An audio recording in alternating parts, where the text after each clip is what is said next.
Hello বন্ধুরা, একটা নতুন জিনিস বানাচ্ছি। দেখো তোমরা সবাই হয়তো কেউ করে থাকবে। প্রথমে ময়দার মধ্যে নুন চিনি দিয়েছি আর সাদা তেল, তারপরে এই যে ভাজা মশলা দিচ্ছি।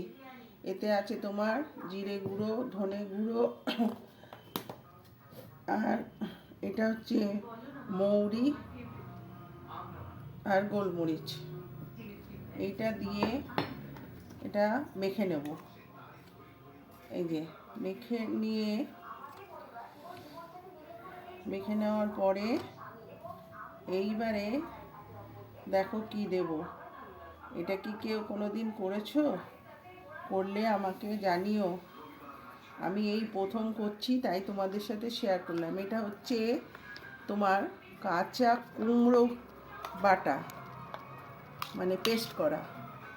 এইটা দিয়ে মাখবো। যদি মাখতে মাখতে দেখি যে এটা হচ্ছে না পুরোটা, তখন একটু জল দেব। টক দই দিলেও হয়। আমি যেহেতু ভুলে গেছি টক দইটা বের করতে, সেই জন্যে টক দইটা দিতে পারছি না। টক দই দেওয়াও যায়।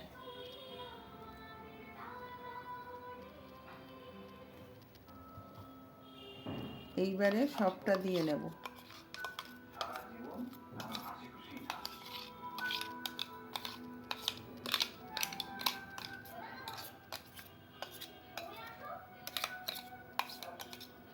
এরম করে জানি করে না কেউ, কিন্তু আমি তো কিছু করার নেই আমার।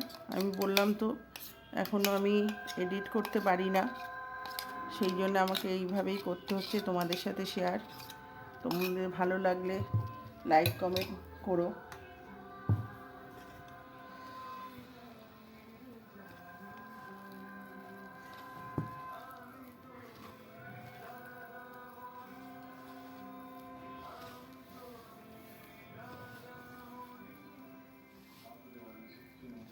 আসলে অ্যাকচুয়ালি কী বলো তো, আমাদের খুব নিরামিষটাই বেশি হয় তো, ওই জন্যে আমাকে মাথা দিয়ে অনেক কিছু বের করতে হয়। তাও পারি না সব সময় বের করতে।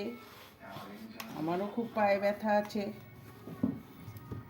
অনেকগুলো সিঁড়ি থেকে পড়ে গেছিলাম।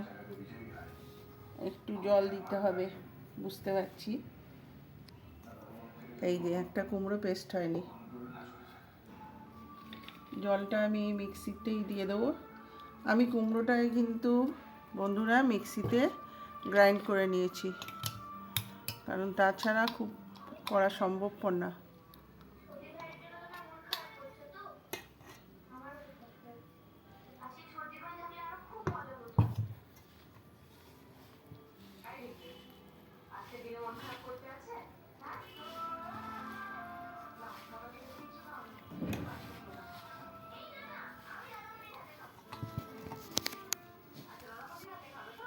তারপরে যখন আমি পরোটাটা করব, তখন আবার তোমাদের সাথে শেয়ার করব।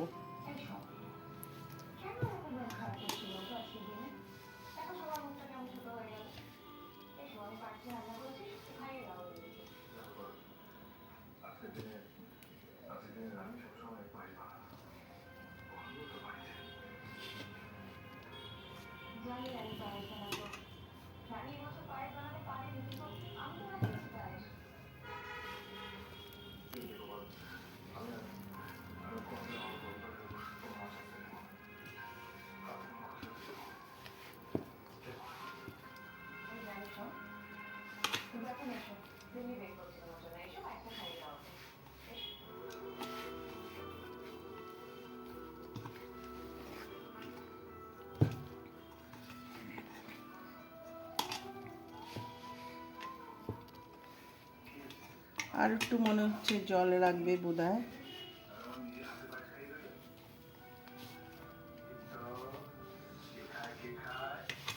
সবাই কেউ মেথি পরোটা, কেউ কেন সবাই খায় মেথি শাকের পরোটা, পালং পরোটা, তারপরে কফির পরোটা। আমরাও খাই। এটা খায় কি না, করেছে কি না কেউ জানি না। আমি দেখিও নি কোথাও, আমি নিজেই ভাবলাম করি, তো ঘরে অনেকগুলো কুমড়ো রয়েছে, তাই জন্যে করলাম।